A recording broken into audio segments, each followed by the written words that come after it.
Subscribe to Storylab for more stories. Now let's begin this one. Chapter 1. The Foundation. Brian Novak had built his life on solid ground, or so he thought. At 42, he was the kind of man who commanded respect without demanding it. Standing 6'3", with weathered hands and steel-gray eyes, he'd spent the last 15 years working the most dangerous mining operations across the western United States. His reputation preceded him. A man who could extract precious metals from the Earth's most unforgiving places, and someone who never backed down from challenge. The Blackstone Mining Company had recruited him specifically for their Montana operation, a 6-month extraction project in the remote Bitterroot Mountains, 200 miles from the nearest town. It was brutal work, but the pay was extraordinary. Brian had taken the job to secure his family's future, to finally buy the ranch in Wyoming that Andrea had always dreamed of. Andrea Novak. Even thinking her name brought a mixture of warmth and longing. They'd met 12 years ago at a county fair in Nebraska, where she was working as a veterinary assistant. Her auburn hair caught the sunset light, and her laugh was infectious. She was everything Brian hadn't known he needed, gentle where he was hard, optimistic where he was pragmatic.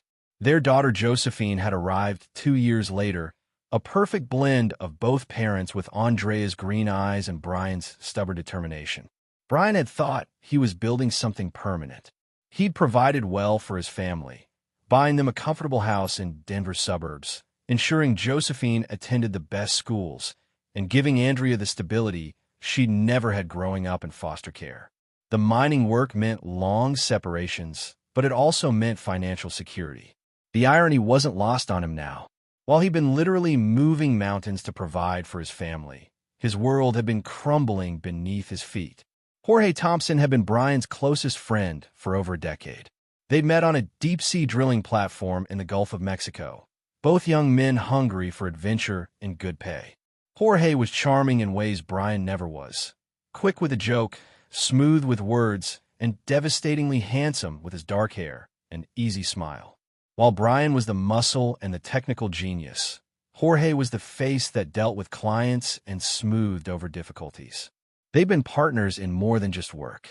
Jorge was Josephine's godfather, the man who'd stood beside Brian at his wedding, who'd been there for every birthday and Christmas. When Jorge suggested they pool their resources and start their own consulting firm, Brian had agreed without hesitation.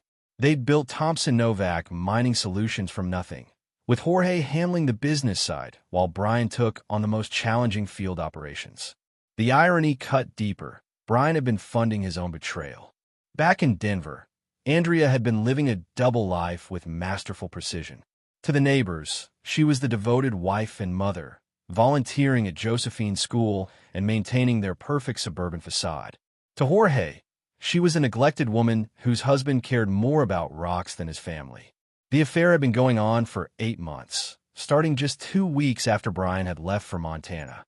Jorge had been patient, playing the concerned friend, the shoulder to cry on. "Brian works too much," he told Andrea. "You deserve someone who appreciates you." The seduction had been gradual, calculated. Jorge knew exactly which buttons to push, knew how to make Andrea feel desired and valued in ways she'd forgotten were possible. What Andrea didn't know was that Jorge had been planning this for years. He'd grown tired of being the junior partner, tired of Brian's natural leadership and unwavering moral code. Jorge wanted it all: the business, the house, the family. He saw Brian as an obstacle to be removed, not a friend to be betrayed. The plan was elegant in its simplicity. While Brian was isolated in the mountains, Jorge would systematically take everything that mattered to him. He'd already begun transferring business assets, had convinced Andrea to add his name to several accounts for emergencies, and was slowly poisoning Josephine against her father. "Your dad cares more about money than us," Jorge would tell the 10-year-old when Brian's calls home grew shorter due to satellite communication issues. "That's why he's never here for your recitals or soccer games." Josephine, confused and hurt by her father's long absence, had begun to believe it. Jorge was there for everything Brian missed. Every school event, every scraped knee, every bedtime story. He was becoming the father figure while Brian was reduced to a voice on the phone. The psychological manipulation ran deeper. Jorge had convinced Andrea that Brian was having an affair of his own, that his long absences were cover for relationships with other women. He'd even fabricated evidence, fake credit card statements showing hotel charges in cities Brian had never visited, fabricated emails from made-up women. Andrea's trust in her husband eroded with each carefully planted seed of doubt. "He's never going to change," Jorge would whisper as they lay in Brian's bed. "You deserve better than this life he's given you." The house that Brian had bought with his blood and sweat had become a stage for his own destruction. Jorge had moved in gradually, first staying for dinner, then spending weekends, finally keeping clothes in the guest room.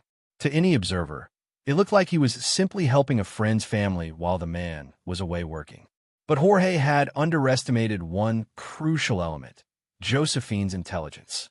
Despite her youth, she sensed the wrongness in the situation. She might have been hurt by her father's absence, but she knew that what Jorge and her mother were doing was wrong. The knowledge created a schism in her young mind, loyalty to her father warring with the manipulation she was subjected to daily. The breaking point came on a Tuesday evening in October. Jorge had been drinking, celebrating a successful business deal that he'd made using Brian's reputation and resources. When Josephine innocently asked when her father would be home, Jorge's mask slipped. "Maybe he's not coming back," he said with cruel indifference. "Maybe he's found a better family." The words cut through Josephine like a blade.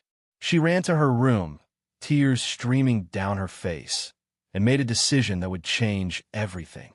She would call her father, tell him the truth, no matter what the adults said. But Jorge had anticipated this possibility.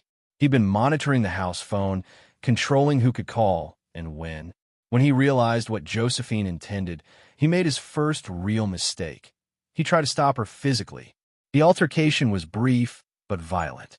Jorge, drunk and angry, grabbed Josephine's wrist to prevent her from reaching the phone.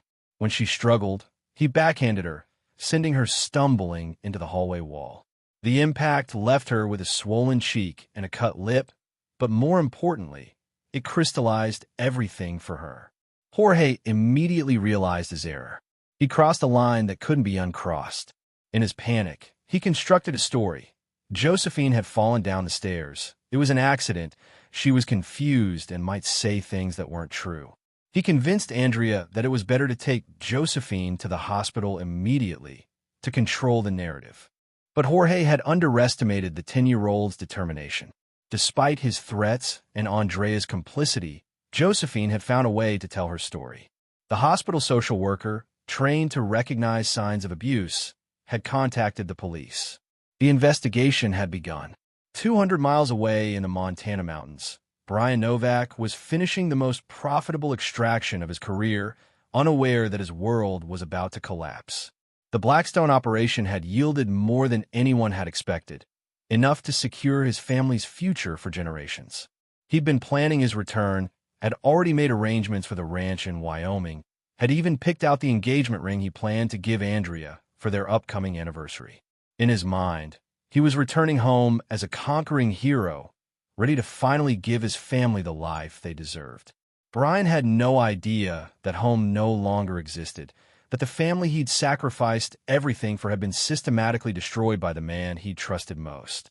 The phone call from the police would shatter his illusions, but it would also awaken something in him that Jorge Thompson had never seen, something that would make him wish he'd never been born. The foundation of Brian's life was crumbling, but from the rubble, something far more dangerous was about to emerge. The mountains had taught him patience, discipline, and the value of careful planning. Jorge Thompson was about to learn that some men, when pushed too far, don't just break, they explode. Chapter 2. The Call. The satellite phone's crackle pierced the mountain silence like a gunshot. Brian Novak looked up from the geological survey reports he'd been reviewing, his weathered face creased with concentration. After 3 months of limited communication with the outside world, any call was significant. He'd talked to Andrea and Josephine just 4 days ago, and they weren't scheduled to speak again until the weekend. "Novak here," he answered, his voice carrying the authority of a man accustomed to command. "Mr. Novak, this is Detective Earl Wilder with the Denver Police Department. I'm calling regarding your daughter, Josephine. The words hit Brian like a physical blow. His grip tightened on the satellite phone, and the geological reports scattered to the ground. What's happened to my daughter? She's been injured, Mr. Novak. She was brought to Denver General Hospital with facial injuries. We need to talk to you about the circumstances surrounding her injuries. Brian's vision blurred for a moment. Josephine, his little girl with the gap-toothed smile and endless questions about everything. How badly is she hurt? She has a concussion, facial contusions, and a lacerated lip. She's stable, but... Detective Wilder paused, choosing his words carefully. Mr. Novak, your daughter claims she was struck by a man named Jorge Thompson. She says he's been living in your house with your wife. The world tilted.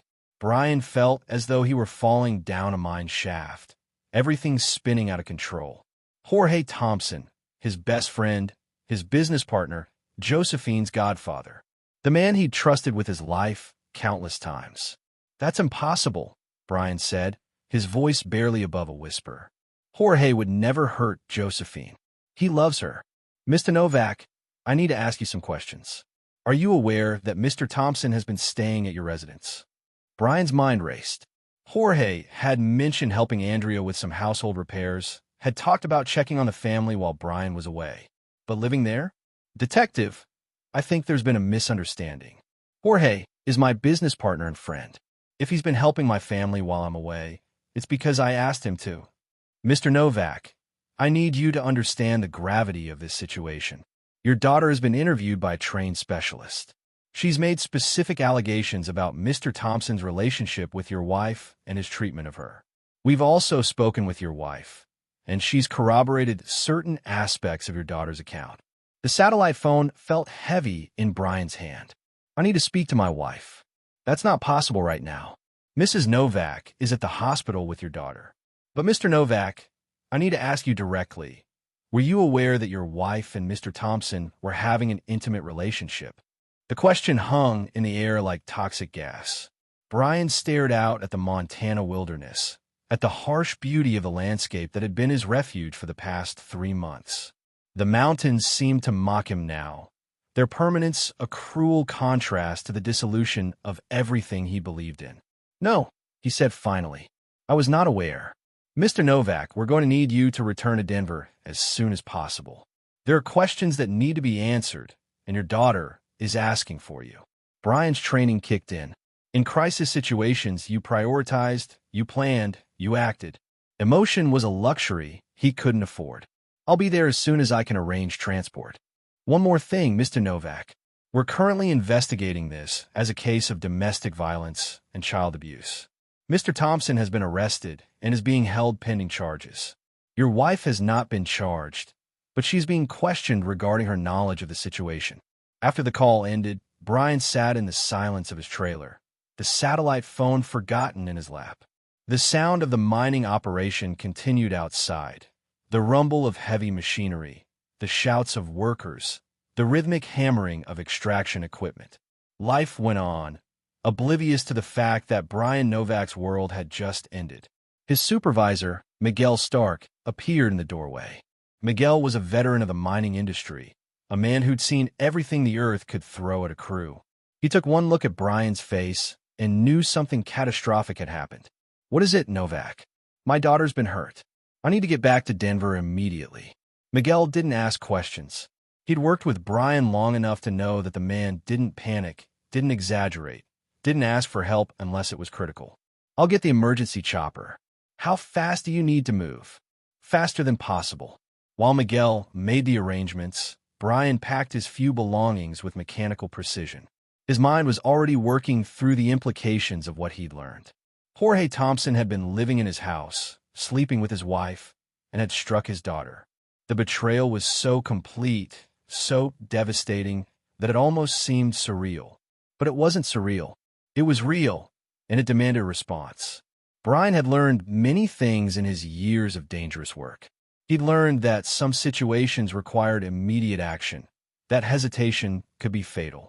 He'd learned that men were capable of both extraordinary loyalty and unthinkable betrayal. Most importantly, he learned that when someone hurt what you loved, you didn't just get angry. You got even. The helicopter arrived within an hour, its rotors churning up clouds of dust as it settled on the makeshift landing pad. Brian climbed aboard, his jaw set in hard lines, his gray eyes reflecting a coldness that the pilot found unsettling. As the aircraft lifted off, carrying him away from the mountains and toward his reckoning, Brian Novak began to plan. Jorge Thompson had made the mistake of thinking that distance and time would protect him from consequences. He'd underestimated the man he betrayed, had forgotten that Brian Novak was not someone who forgave or forgot. The helicopter's rotors beat a steady rhythm as they flew through the mountain passes, carrying Brian toward Denver. But they weren't just carrying him home. They were carrying death itself, wrapped in the form of a man who had nothing left to lose and everything to avenge. Jorge Thompson and Andrea Novak had no idea what was coming for them. They'd thought they were clever, thought they'd covered their tracks, thought they'd broken Brian Novak's spirit along with his heart.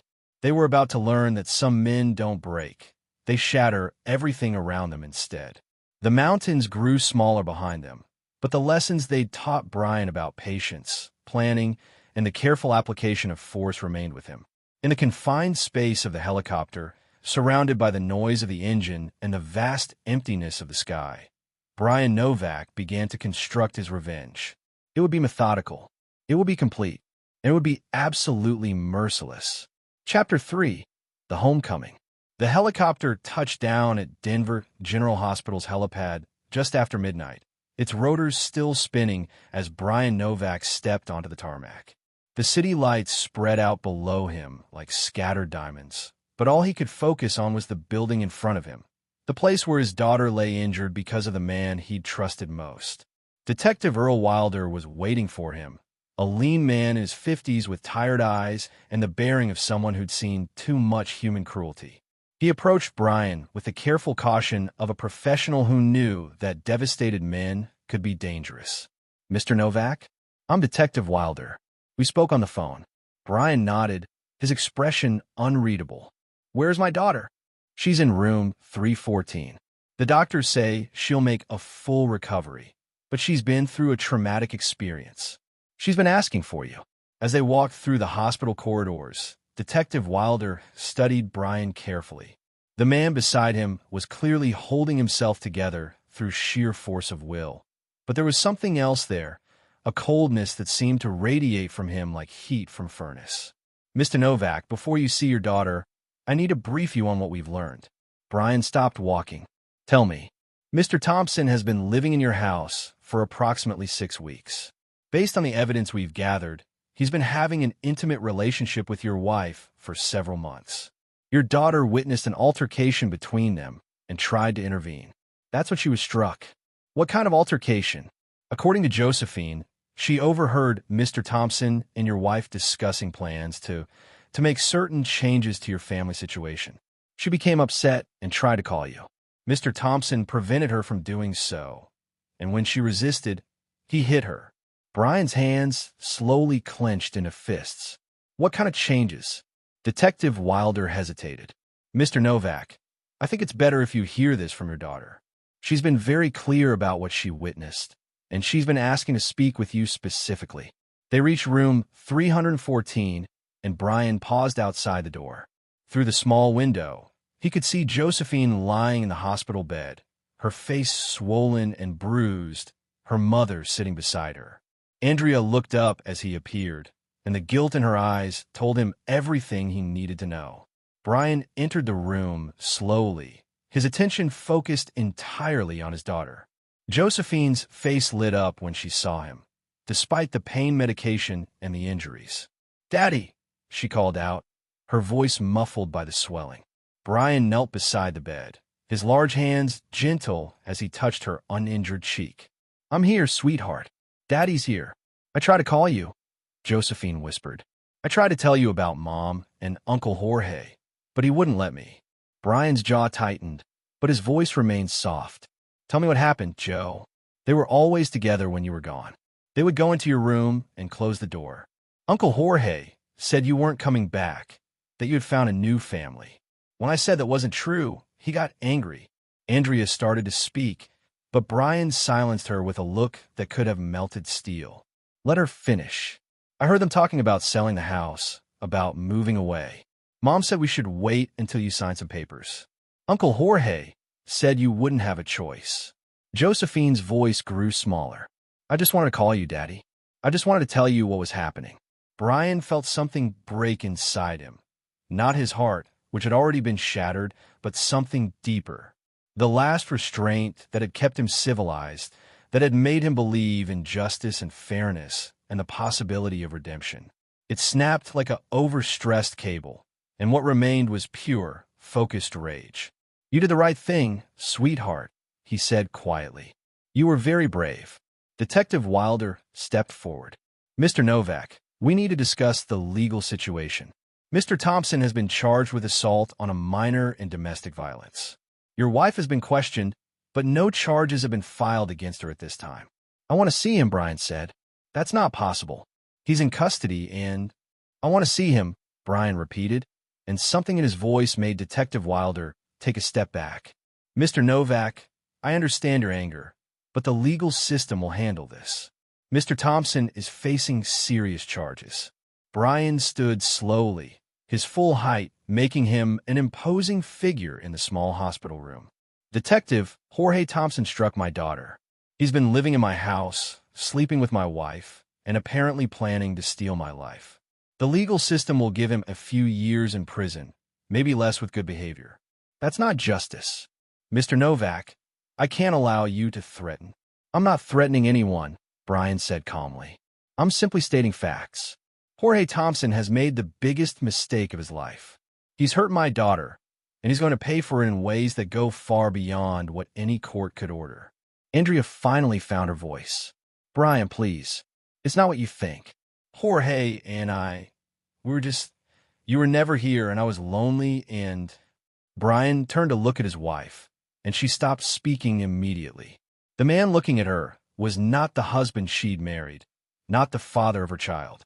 This was someone else entirely, someone cold and calculating and utterly without mercy. Andrea, he said quietly, you have exactly one chance to tell me the truth. All of it. How long has this been going on? What have you two been planning? And what lies have you been telling our daughter about me? The hospital room fell silent except for the steady beeping of Josephine's monitors. Andrea looked at her husband, at the man she'd betrayed, and realized that her comfortable life of deception was over. 8 months, she whispered. It started 8 months ago. Jorge said, he said we could be together if you were out of the picture. He said you'd never change, that you'd always choose work over family. He convinced me that you were having affairs, that you didn't love us anymore. Brian's expression didn't change, but his voice dropped to a whisper. And you believed him. He had proof. Credit card statements, emails. Fabricated, Brian said flatly. All of it fabricated, and you were too eager to believe it to question any of it. Detective Wilder watched the exchange with growing concern. He'd seen this before, the calm before the storm, the moment when a man's world collapsed completely and he had to choose between breaking down or breaking everything else around him. Mr. Novak, he said carefully, I know this is difficult, but I need you to think about your daughter. She needs you to be strong right now, to be the father she can count on. Brian looked down at Josephine, who was watching the adults with wide, frightened eyes. Despite everything she'd been through, she was still just a 10-year-old girl who needed her father. You're right, Brian said. She does need me. He knelt beside the bed again, taking Josephine's small hand in his. Sweetheart, Daddy's going to take care of everything. You don't have to worry about Uncle Jorge anymore, and you don't have to worry about anything else. Do you understand? Josephine nodded, tears streaming down her cheeks. Are you going to go away again? No, sweetheart. I'm never going away again. Daddy's going to be right here, and I'm going to make sure nothing bad ever happens to you again. It was a promise that Brian intended to keep, no matter what it cost him. Jorge Thompson had made the fatal mistake of thinking that distance and deception would protect him from consequences. He'd forgotten that Brian Novak was a man who kept his promises, especially the ones that mattered most. As Brian held his daughter's hand and watched his wife struggle with her guilt and fear, he was already planning. Jorge Thompson would pay for what he'd done, not just to Brian, but to Josephine. The legal system would handle the official charges, but Brian would handle the rest. Some lessons couldn't be taught in a courtroom. Some justice couldn't be delivered by a judge. And some men, when they'd lost everything that mattered to them, had nothing left to lose and everything to gain by taking matters into their own hands. The homecoming was over. Now the real work would begin. Chapter 4. The Investigation. 3 days after returning to Denver, Brian Novak sat in his home office, surrounded by documents that painted a picture of systematic betrayal. He'd taken a leave of absence from the mining company, telling them only that he had family matters to attend to. Miguel Stark had understood without questions, had even offered to help if needed. Brian appreciated the gesture, but this was something he needed to handle alone. The house felt different now, contaminated by the knowledge of what had happened within its walls. Every room held reminders of Jorge's presence, of Andrea's betrayal. The guest bedroom, where Jorge had kept clothes. The kitchen where he'd shared meals with Brian's family. The living room where he'd played with Josephine while slowly poisoning her mind against her father. Brian had moved through it all with methodical precision, cataloging evidence and piecing together the timeline of his destruction. What he discovered was worse than he'd imagined. Jorge Thompson hadn't just been having an affair with Andrea. He'd been systematically dismantling Brian's life. Financial records showed that Jorge had been moving money from their joint business accounts, had convinced Andrea to sign papers that gave him access to their personal savings, and had even taken out a mortgage on the house using forged documents.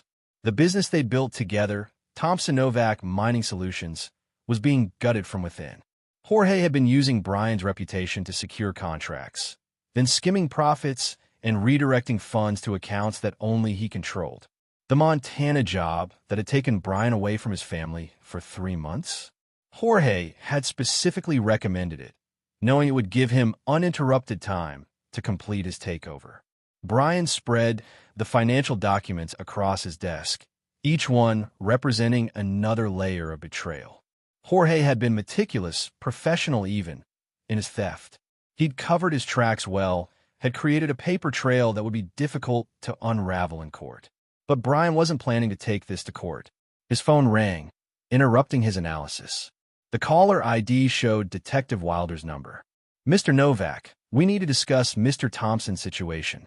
He's been released on bail." Brian's grip on the phone tightened. Released? His attorney argued that he wasn't a flight risk, that he had deep ties to the community. The judge set bail at $50,000. Mr. Thompson posted it this morning. "Where is he now?" "Mr. Novak, I can't share that information with you, but I will say that he's been ordered to stay away from you, your wife, and your daughter. There's a restraining order in place." Brian almost laughed. A restraining order. A piece of paper that was supposed to protect his family from a man who'd already proven he had no respect for boundaries or laws. "Detective, what's the realistic timeline for the case against him? Given the evidence and your daughter's testimony, we're confident we can secure a conviction. But the legal process takes time. With plea negotiations and court schedules, we're looking at 6 to 8 months before trial. 6 to 8 months, during which Jorge would be free to disappear, to liquidate assets, to cover his tracks even further." The legal system moved slowly, but Brian had learned in the mining industry that sometimes you couldn't wait for the proper authorities to handle a dangerous situation. After ending the call, Brian returned to his investigation. He'd spent the past 3 days not just gathering evidence of Jorge's crimes, but learning everything he could about the man he'd thought he knew. What he discovered was disturbing. Jorge Thompson had a pattern. Before partnering with Brian, he'd been involved in 2 other business ventures that had ended badly.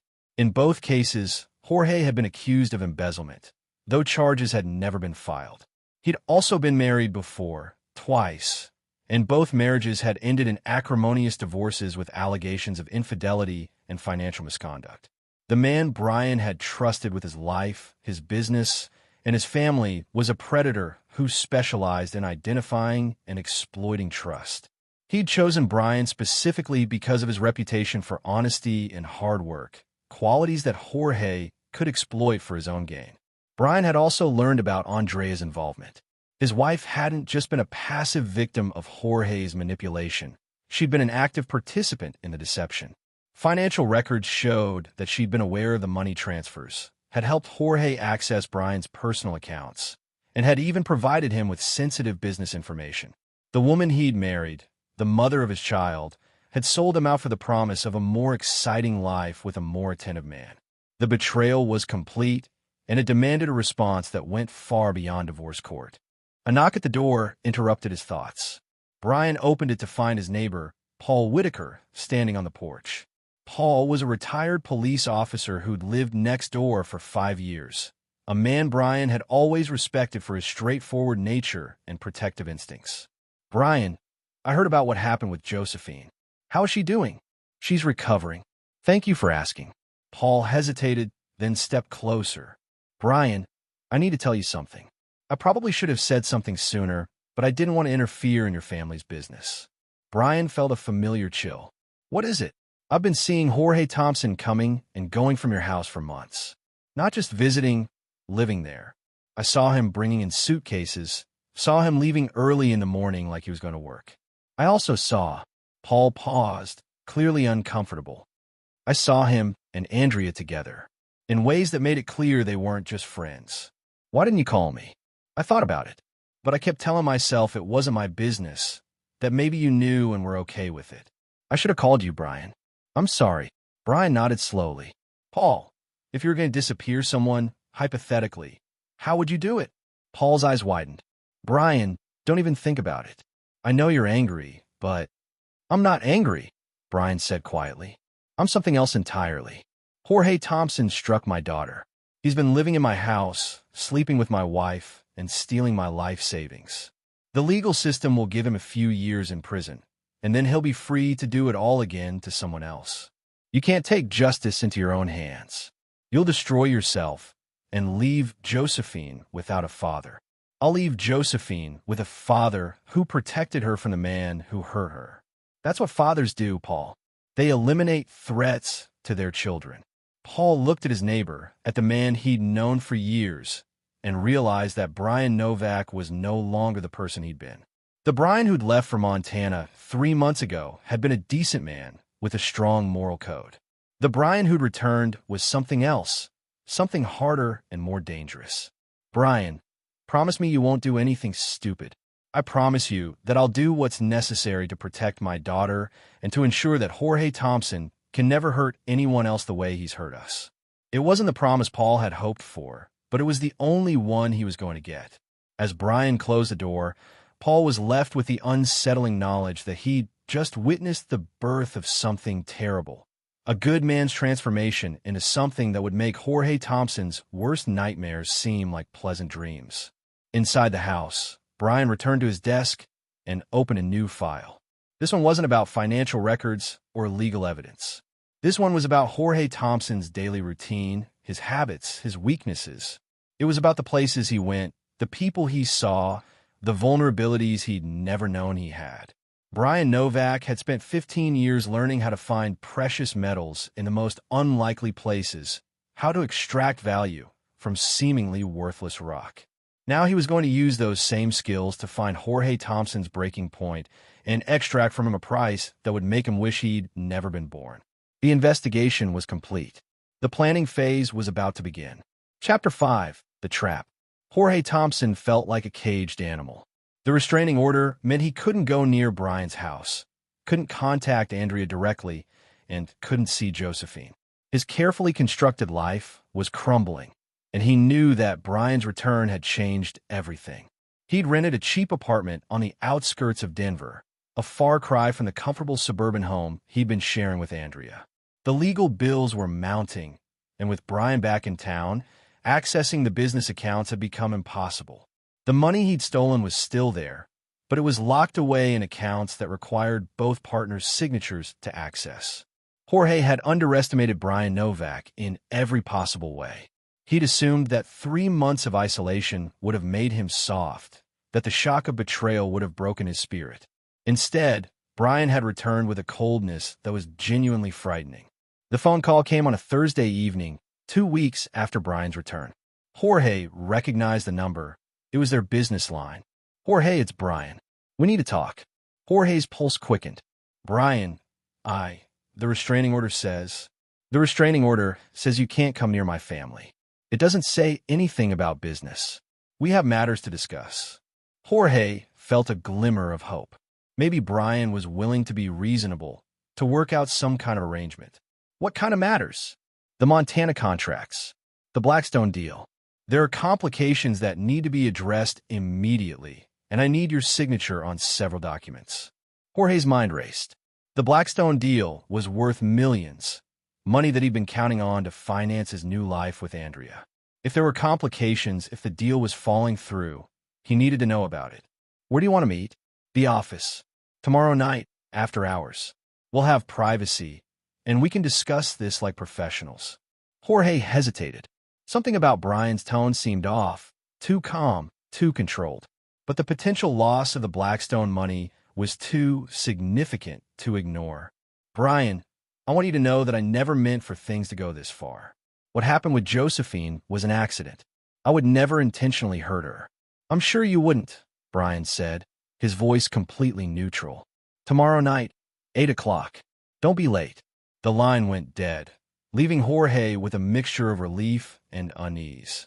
Brian seemed willing to discuss business, which meant there might be a way to salvage something from the wreckage. But there had been something in his voice, a quality that Jorge couldn't quite identify. Brian hung up the phone and allowed himself a small smile. Jorge had taken the bait exactly as expected. The man's greed and desperation had made him predictable, and predictable men were easy to manipulate. The Thompson Novak Mining Solutions office was located in a converted warehouse in an industrial district, surrounded by similar businesses that closed at 5 o'clock. At 8 o'clock on a Friday evening, the area would be deserted, perfect for the kind of conversation Brian had planned.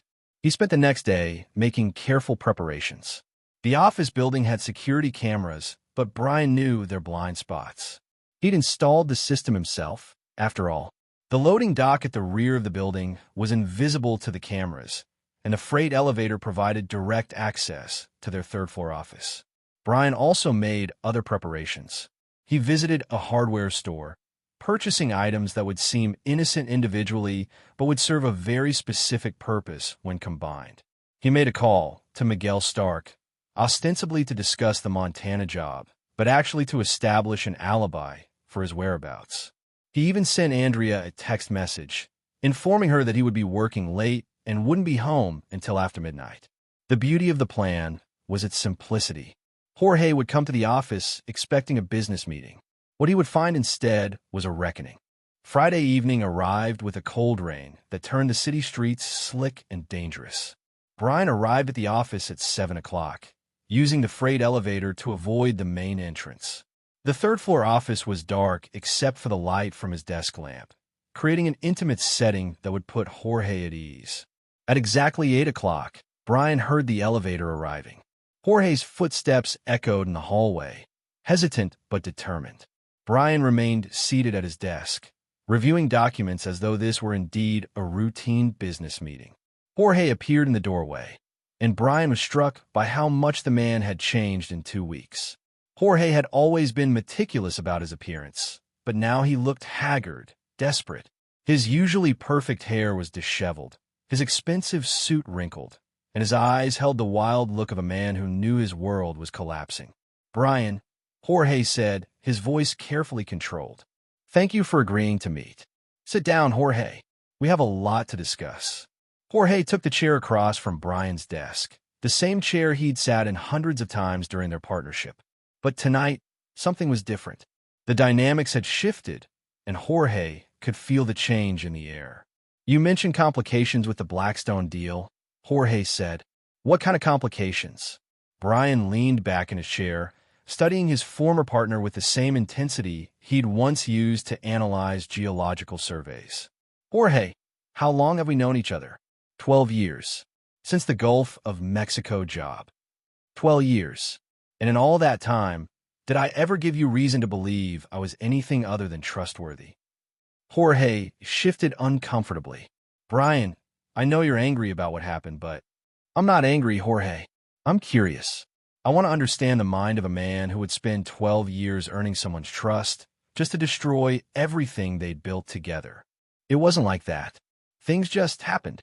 Andrea was lonely, and I was there, and you saw an opportunity, Brian finished.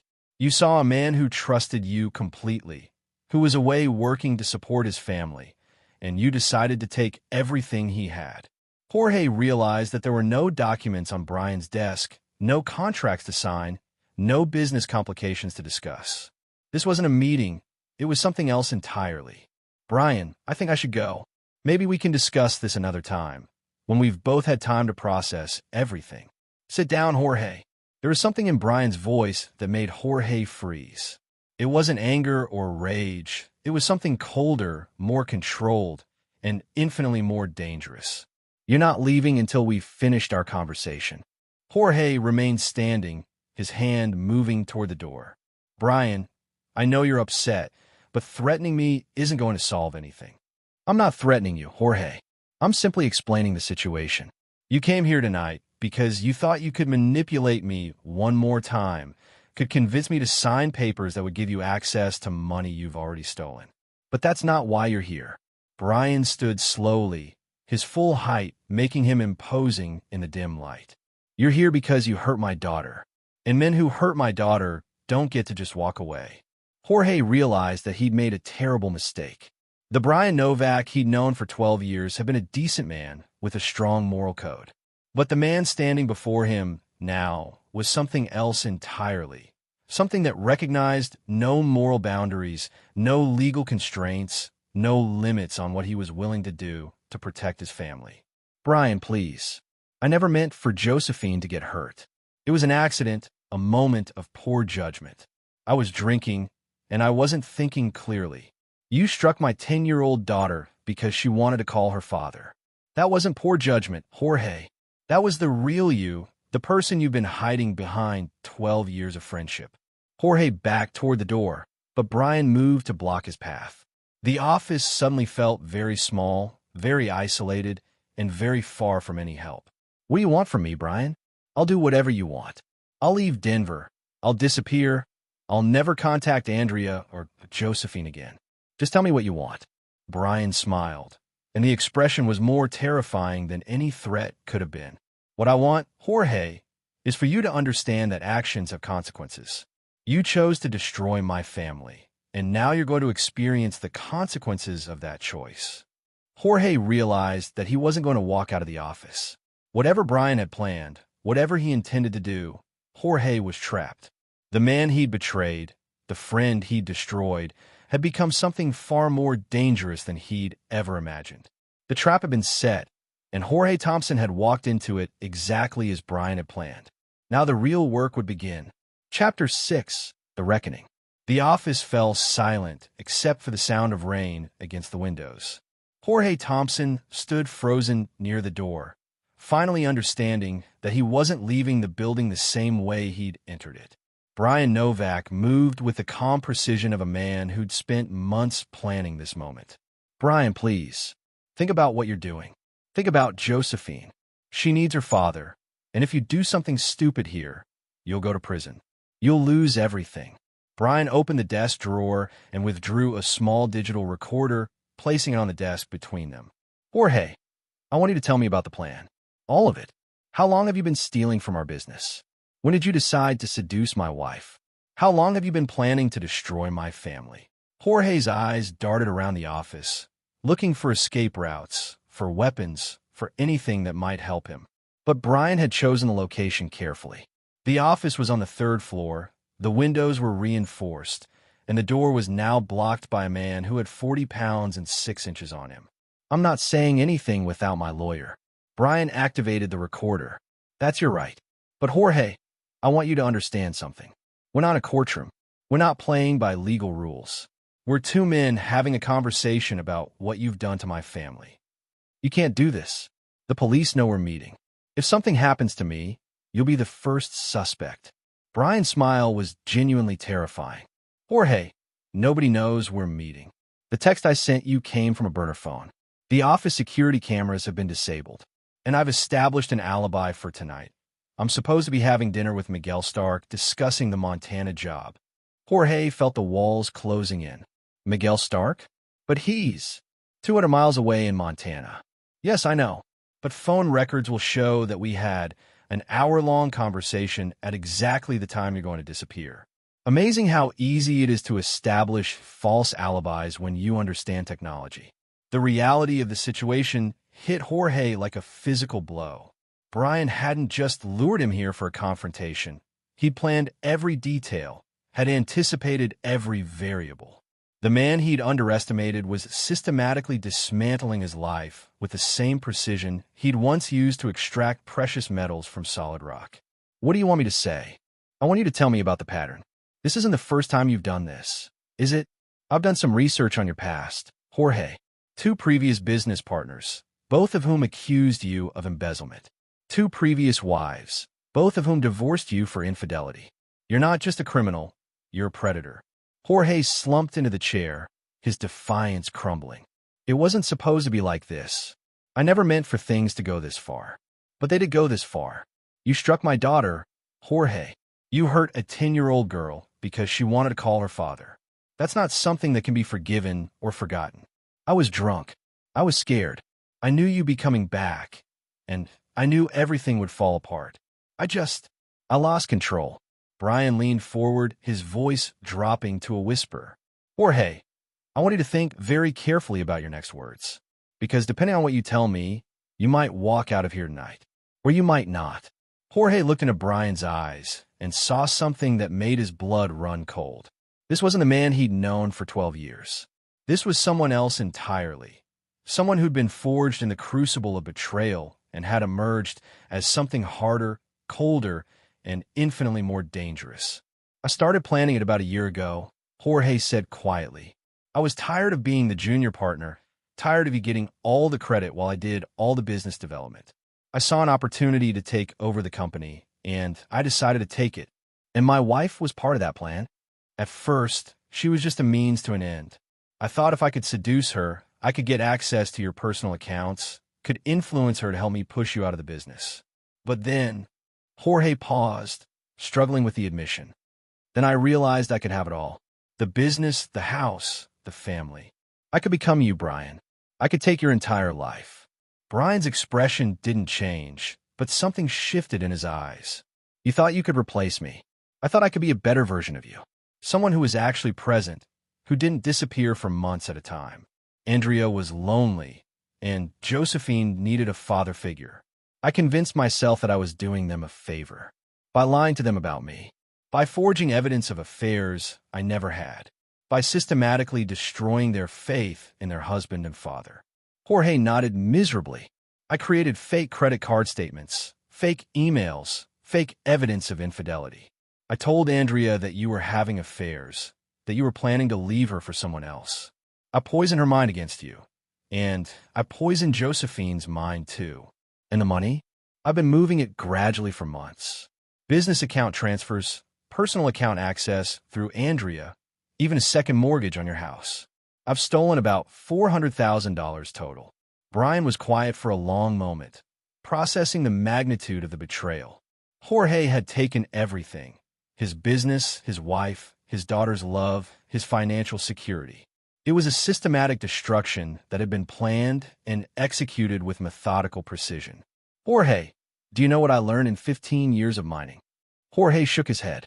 I learned that some things are so deeply buried that you have to use explosives to get to them. You can't just dig them up with careful work and patience. You have to blow everything apart and start over. Brian stood up, moving to the window that overlooked the industrial district. I also learned that some materials are so toxic that they can't be safely contained. They have to be disposed of completely, permanently, in a way that ensures they can never poison anything else. Jorge realized that he'd been judging Brian by his own standards, had assumed that a decent man would remain decent even when pushed to his limits. But Brian Novak had been pushed past his limits, and what emerged wasn't decent at all. Brian, please. I'll give you back the money, all of it. I'll disappear. I'll never contact Andrea or Josephine again. I'll do whatever you want. Brian turned from the window, his face reflecting the cold light of the street lamps. Jorge, the money is just numbers on a computer screen. What you took from me can't be repaid. You took my daughter's innocence, her trust in the world. You took my wife's faith in her husband. You took 12 years of friendship and turned it into a weapon to destroy me. I can't undo what's been done, but I can make sure it never happens again." Jorge felt true fear for the first time in his adult life. "What are you going to do?" Brian smiled, and the expression was more terrifying than any threat could have been. "I'm going to teach you about consequences, Jorge. Real consequences. The kind that make a man wish he'd never been born." The recording device continued to capture every word, every confession, every desperate plea. But Jorge was beginning to understand that the recorder wasn't for legal purposes. It was for something else entirely, something that would make his formal confession seem like a minor concern. Brian Novak had been methodical in his planning, and he was about to be methodical in his execution. Jorge Thompson had destroyed the wrong man's family, and now he was about to learn that some people, when pushed past their breaking point, don't just break, they explode, taking everything around them with them. The reckoning had begun, and Jorge Thompson was about to discover that there were fates worse than death, and that Brian Novak knew exactly how to deliver them. Chapter 7. The Execution. The warehouse district was silent, except for the steady drumming of rain on metal roofs. Brian Novak stood in the dim light of the office, studying Jorge Thompson with the same careful attention he'd once given to geological surveys. The man who destroyed his family sat slumped in the chair, finally understanding that his carefully constructed world was about to end. "Jorge, I want you to understand something," Brian said quietly. "I've had 3 months to think about what I would do if I ever discovered the truth about what you've done. 3 months in the mountains, with nothing but time and isolation to plan every detail of your destruction." Jorge looked up, his face pale with terror. "Brian, you're not a killer. You're a good man. You wouldn't." "You're right. I'm not a killer. But I'm also not the man I was 3 months ago. You made sure of that when you struck my daughter." Brian opened another desk drawer, retrieving a thick manila folder. "Do you know what this is?" Jorge shook his head. "This is your life, Jorge. Every detail I could uncover about your past, your present, and your future. It's fascinating reading." Brian opened the folder, scanning the contents. "Did you know that your mother lives in a nursing home in Phoenix? Alzheimer's, very sad. She's been there for 3 years, and you've never visited her once. That's not relevant, too. It's relevant because it shows the kind of man you are. You abandon everyone who loves you, eventually. Your mother, your wives, your business partners. You're a predator, Jorge, and predators don't change their nature." Brian pulled out a photograph, placing it on the desk where Jorge could see it. "This is your first wife, Maria. She was 19 when you married her, fresh out of high school, completely trusting. You destroyed her financially and emotionally before abandoning her for your second wife." Jorge's hands were shaking now. "Why are you showing me this?" "Because I want you to understand that what you did to my family wasn't an aberration. It was a pattern. You've been destroying lives for years, leaving a trail of broken people behind you. But that ends tonight." Brian stood up, moving to a cabinet behind his desk. He withdrew a small bottle and a cloth, placing them on the desk beside the photograph. Jorge recognized the items immediately, chloroform and a rag. His blood ran cold. "Brian, you can't do this. You'll go to prison. You'll lose everything. Think about Josephine." "I am thinking about Josephine. I'm thinking about the fact that as long as you're alive, she'll never feel completely safe. I'm thinking about the fact that you'll eventually get out of prison and find another family to destroy. I'm thinking about the fact that some problems can't be solved through legal channels." Brian moved behind Jorge's chair, his movements calm and deliberate. "Jorge, I want you to know that what's about to happen to you is going to be thorough. You're not just going to disappear, you're going to be erased. Every trace of your existence, every connection you've made, every plan you've laid, all of it will be gone." Jorge tried to stand, but Brian's hand pressed down on his shoulder with crushing force. "Sit down, Jorge. We're not finished yet. Brian, please. I'll do anything. I'll give you everything. Just don't do this. You're going to give me everything anyway. The money you stole, the accounts you opened, the documents you forged. You're going to transfer it all back to me. and then you're going to disappear so completely that it will be as if you never existed. Brian retrieved a laptop from his desk, opening it to display a series of financial transfer screens. I've already prepared the transactions. All I need is your authorization codes and passwords. Jorge stared at the screen, realizing that Brian had been planning this for weeks. Every detail had been anticipated, every contingency planned for. The man he'd underestimated had systematically constructed his doom with the same precision he'd once used to plan mining operations. If I do this, will you let me go? Brian's smile was cold and empty. Jorge, you're going to do this because the alternative is much worse. And then you're going to disappear permanently in a way that ensures you never hurt anyone else ever again. Jorge's fingers trembled as he entered the authorization codes. $400,000 began flowing back to Brian's accounts, the stolen money returning to its rightful owner. But Jorge understood that this was only the beginning, not the end. There, he said when the transfers were complete. I've given you everything back. Now let me go. Brian closed the laptop and picked up the chloroform. Jorge, do you remember what you said to Josephine when she tried to call me? I don't remember exactly. You told her that maybe I wasn't coming back, that maybe I'd found a better family. You made a 10-year-old girl believe that her father had abandoned her. Brian's voice dropped to a whisper. I want you to know that the last thing you'll ever remember is the sound of my daughter crying because of something you said to her. Jorge tried to run, but Brian was faster, stronger, and infinitely more motivated. The chloroform-soaked cloth covered Jorge's face before he could take 3 steps. His struggles lasted only seconds before the chemical took effect, and he collapsed unconscious to the floor. Brian stood over his former partner's body, feeling a strange sense of completion. The man who destroyed his family was now completely helpless, completely at his mercy. The first phase of his plan was complete, but this was only the beginning. Jorge Thompson wasn't just going to disappear. He was going to suffer first, in ways that would make him understand the true cost of his actions. Brian had learned patience in the mountains, had learned that some extractions required time and careful planning to be truly effective. He dragged Jorge's unconscious body to the freight elevator, then down to the loading dock where his truck waited. The rain had intensified, washing away any evidence of their passage. By morning, Jorge Thompson would be gone, and the systematic destruction of his existence would begin.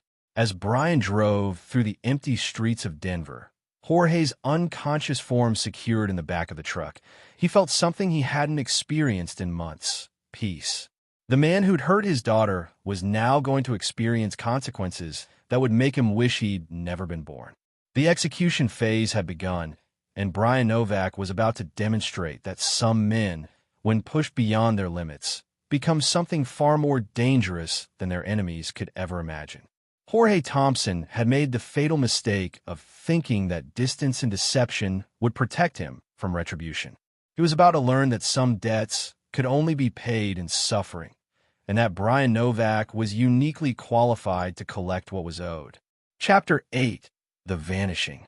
3 days after Jorge Thompson's disappearance, Detective Earl Wilder sat in his office reviewing a missing person report that made him deeply uneasy. Jorge had failed to appear for a scheduled meeting with his lawyer, hadn't been seen at his apartment, and had seemingly vanished without a trace. The timing, coming so soon after Brian Novak's return to Denver, was troubling. Wilder picked up his phone and dialed Brian's number. The call went directly to voicemail. Mr. Novak, this is Detective Wilder. I need to speak with you about Jorge Thompson. He's been reported missing, and I need to verify your whereabouts on Friday evening. Please call me back as soon as possible. 50 miles outside Denver, in an abandoned mining facility that Brian had purchased months earlier through a shell corporation, Jorge Thompson was experiencing the true meaning of isolation. The underground chamber where he was being held had been carved from solid rock, soundproofed by tons of earth and stone. He could scream for days without anyone hearing him. When Jorge regained consciousness, he found himself chained to a steel beam in what appeared to be a natural cave. The air was cold and damp, and the only light came from a single bare bulb suspended from the ceiling. His wrists were shackled with industrial restraints, and his ankle was secured to a chain that allowed him limited movement around the chamber. You're awake. Brian's voice came from the shadows. Good. We have a lot to discuss. Jorge's voice was hoarse from screaming. Brian, please. Let me go. I'll do anything you want. Brian stepped into the light, and Jorge was shocked by what he saw. The man who'd been his friend for 12 years had been transformed into something else entirely. His eyes were cold and empty, his face set in hard lines, and his movements had the calculated precision of a predator. Jorge, you're never leaving this place. I want you to understand that immediately. The only question is how long you'll live and how much you'll suffer before you die. You can't do this. People will look for me. Who's going to look for you? Your lawyer thinks you fled the country to avoid prosecution. Your landlord thinks you've moved out. Your few acquaintances think you've disappeared in shame. I've been very thorough in erasing your connections to the outside world. Brian pulled up a chair, sitting down, facing Jorge. Do you know where we are? Jorge shook his head. This is an abandoned copper mine about 50 miles northwest of Denver.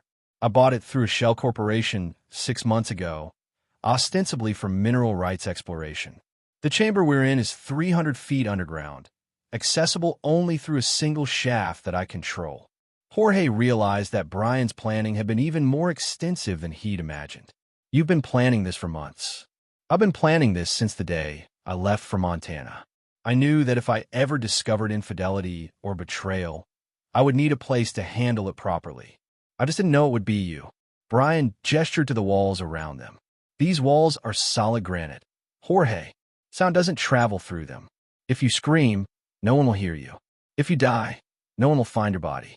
You have become completely isolated from the world that you spent so many years manipulating. Jorge tested the chains, finding them solid and unyielding. What do you want from me? I want you to understand what you've taken from me. My daughter's innocence, my wife's faithfulness, my trust and friendship. These things can't be replaced, Jorge. They can only be avenged. Brian stood up, moving to a table that Jorge hadn't noticed before. On it were various tools and instruments, all carefully arranged and obviously selected for specific purposes. I've been researching interrogation techniques, Jorge, not the legal kind used by police, but the kind used by people who need information and don't care about constitutional rights. It's amazing what you can learn when you have unlimited time and motivation. Jorge's voice cracked with terror. Brian, I have money. Hidden accounts, investments, property. I can make you rich beyond your wildest dreams. I don't want your money, Jorge. I want your suffering. I want you to experience the same helplessness that my daughter felt when you struck her. I want you to feel the same betrayal that I felt when I learned what you'd done to my family. Brian selected a small knife from the table, testing its sharpness with his thumb. We're going to start with something simple. I'm going to remove one of your fingers, Jorge. Not quickly, but slowly, so you can experience every moment of the pain. No, please, Brian, don't do this. I'm begging you. Did you listen when Josephine begged you not to hurt her? Did you show mercy when she cried for her father? Brian's voice was completely calm, as if he were discussing the weather. You showed her no mercy, Jorge. I'm going to show you the same consideration. Jorge realized that the man he'd known for 12 years was gone, replaced by something that recognized no moral boundaries, no limits on cruelty. Brian Novak had been transformed by betrayal into something that would make Jorge's worst nightmares seem like pleasant dreams. Brian, think about what you're doing. This isn't you. You're not a monster. You're right. I'm not a monster. But I'm also not the man I was before you destroyed my family. I'm something else now. Something that you created when you decided to hurt my daughter. Brian knelt beside Jorge, the knife glinting in the harsh light. Jorge, I want you to know that this is going to take a very long time. Days, possibly weeks. I'm going to hurt you in ways that will make you beg for death, and then I'm going to deny you even that mercy. Jorge's screams echoed through the chamber, absorbed by the solid rock walls that would become his tomb. Above ground, life went on normally. Police searched for a missing person who would never be found. Andrea waited for news of her lover who would never return. And Josephine slowly healed from injuries inflicted by a man who was learning the true meaning of consequences. Brian Novak had become something that Jorge Thompson's betrayal had created, a creature of pure vengeance who would stop at nothing to balance the scales of justice. The vanishing was complete, but the true punishment was just beginning. In the depths of the abandoned mine, Jorge Thompson was about to discover that some men, when pushed beyond their limits, don't just seek revenge. They become vengeance itself, relentless and absolute, and utterly without mercy. Chapter 9. The Resolution. 6 months after Jorge Thompson's disappearance, Brian Novak sat in his home office, reviewing the final documents that would complete his transformation from victim to survivor. The divorce papers were signed, the custody agreement finalized, and the business accounts fully restored. Thompson Novak Mining Solutions had been dissolved, and Brian had established a new company under his name alone. Andrea had fought the divorce initially, claiming that she'd been manipulated and deceived by Jorge. But the evidence of her complicity was overwhelming. Financial records, recorded conversations, and testimony from neighbors who'd witnessed her active participation in the betrayal. The courts had been unsympathetic, awarding Brian full custody of Josephine and requiring Andrea to pay him substantial alimony. Detective Wilder had questioned Brian extensively about Jorge's disappearance, but without evidence of foul play, the investigation had eventually been classified as a missing person case. The prevailing theory was that Jorge had fled the country to avoid prosecution, a conclusion that Brian had carefully encouraged through planted evidence and false leads. The truth was far different. Jorge Thompson had spent his final weeks in the abandoned mine, experiencing the full weight of Brian's vengeance. The man who destroyed Brian's family had died slowly, painfully, and completely alone, his body dissolved in acid and his remains scattered in the deepest shafts of the mine. But the physical destruction of Jorge Thompson had been only the beginning. Brian had systematically erased every trace of the man's existence, closing accounts, canceling contracts, and ensuring that anyone who might have mourned Jorge's passing understood that he'd been a criminal who'd fled justice. Josephine had healed, both physically and emotionally. Her father's constant presence and unwavering support had helped her overcome the trauma of Jorge's abuse. She'd never asked what had happened to Uncle Jorge, and Brian had never volunteered the information. Some questions were better left unasked. The 10-year-old had adapted to her new life with remarkable resilience. She excelled in school, had made new friends, and had developed a close relationship with her father that had been strengthened by their shared experience of betrayal and recovery. Brian had become the kind of father he'd always wanted to be, present, protective, and absolutely devoted to his daughter's well-being. Andrea had moved to California, taking a job as a veterinary assistant and starting a new life far from the wreckage of her marriage. She'd signed away her parental rights in exchange for a reduced alimony payment, essentially abandoning Josephine just as she'd abandoned her marriage vows. Brian had been disappointed, but not surprised. Andrea had always been selfish, had always chosen the easy path over the right one. Brian's phone rang, interrupting his thoughts. The caller ID showed Miguel Stark's number. "Brian, how are you doing?" "I'm doing well, Miguel. How's the Montana operation?" "Wrapped up ahead of schedule and under budget. The Blackstone people are so impressed they want to offer you an exclusive contract for their Nevada operations." Brian smiled. "I'm interested, but I'm not taking any jobs that require extended travel. I have responsibilities here." "I understand. What about if we structure it as a consulting arrangement? You could oversee the operation remotely, with site visits as needed. It would be very lucrative, and you'd be home for dinner every night." It was exactly the kind of opportunity Brian had been hoping for. "Send me the details, Miguel. I'll review them and get back to you." After ending the call, Brian walked to Josephine's room, where she was doing homework at her desk. She looked up as he entered, her face lighting up with the smile that had always been his greatest weakness. "Hey, Dad. How was your day?" "It was good, sweetheart. How was school?" "I got an A on my history report. The one about mining in the American West." Brian felt a surge of pride. "That's wonderful, Joe. I'm very proud of you." "Dad, can I ask you something?" "Of course. Are you happy?" "I mean really happy." Brian considered the question carefully. 6 months ago, he'd been a broken man whose world had collapsed around him. But from the ashes of that destruction, he'd built something new, a life focused entirely on what truly mattered. Yes, sweetheart. I'm very happy. Are you? I'm happier than I've ever been.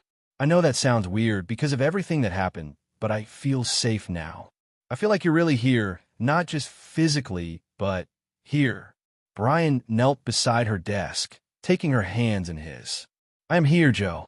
I'm never going away again. And I'm never going to let anyone hurt you again. I know, Dad. I trust you completely. The simple words carried enormous weight. Josephine's trust, once shattered by Jorge's manipulation, had been rebuilt stronger than ever.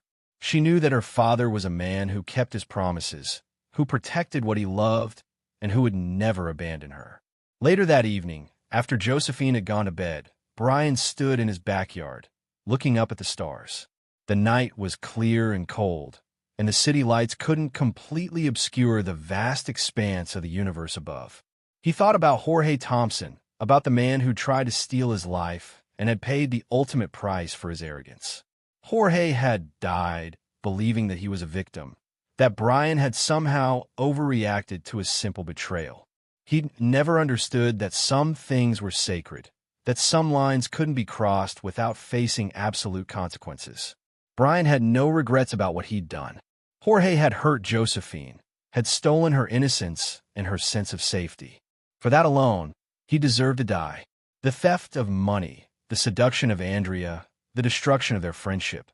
These had been crimes that demanded punishment, but hurting Josephine had been an unforgivable sin. The legal system would have given Jorge a few years in prison, maybe less with good behavior. He would have emerged eventually, older but unchanged, ready to find new victims and destroy new lives. Brian had prevented that, had permanently removed a predator from the world. Some people might consider Brian a monster for what he'd done, but monsters didn't love their daughters, didn't sacrifice everything to protect them, didn't build new lives from the ashes of old ones. Brian was simply a father who'd done what was necessary to ensure his child's safety and happiness. The phone in his pocket buzzed with a text message. It was from Josephine. "Good night, Dad. I love you." Brian smiled, typing back, "Good night, sweetheart. I love you too." As he walked back toward the house, Brian reflected on the journey that had brought him to this moment. 6 months ago, he'd been a man who believed in justice, fairness, and the possibility of redemption. That man had died in a Montana mining camp, killed by a phone call that had shattered his world. What had emerged from that death was something harder, more focused, and infinitely more dangerous to those who would threaten what he loved. Brian Novak had become a man who understood that some problems couldn't be solved through legal channels, that some people couldn't be reformed or rehabilitated, and that some threats had to be eliminated completely. He'd paid a price for that transformation. His capacity for trust had been permanently damaged, his faith in human nature forever altered. But he'd also gained something invaluable, the absolute certainty that he would never again be caught unprepared, never again allow someone to hurt his family. Jorge Thompson had thought he was destroying Brian Novak's life. Instead, he'd forged something far more formidable, a man who would stop at nothing to protect what mattered most. The betrayal had been complete, but so had the resolution. Brian Novak was at peace, his daughter was safe, and the man who'd threatened their world was gone forever. Justice had been served, not in a courtroom, but in the depths of an abandoned mine, where screams were swallowed by stone and secrets were buried beneath tons of earth. The resolution was complete, and Brian Novak was exactly where he belonged, home with his daughter, ready to face whatever challenges the future might bring. He'd learned that some men, when pushed beyond their limits, don't just break. They become something that their enemies should have feared all along.